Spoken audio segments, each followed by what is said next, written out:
Сорос поседува или контролира повеќе од 60 невладини организации во Македонија кои добиваат грантови од програмата на USAID. На платниот список на Соросовите организации се наоѓа и Социјалдемократскиот сојуз на Македонија, односно поранешната комунистичка партија во земјата, анализира председателот на Советот за семејни студии од Вашингтон, Тони Перкинс, чија што организација го поддржа изборот на Доналд Трамп за председател на САД.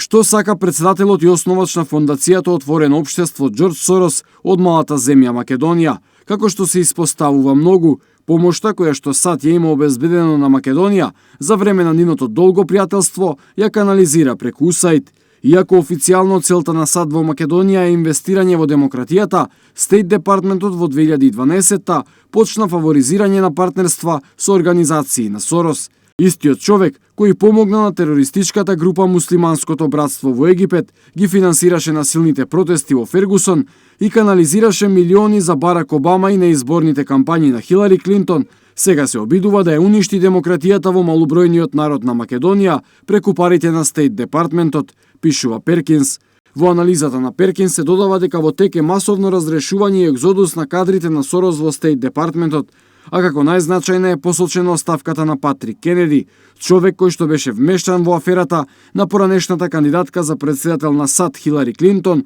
во која таа беше обвинета дека го злоупотребувала својот емаил за време на нејзиниот мандат како секретар на државата. Перкинс во текстот е дециден дека луѓето во Македонија се толку уморни од 25-годишната историја на мешање на Сорос во нивната земја, поради што се групираа во граѓанско движење Стоп операција Сорос.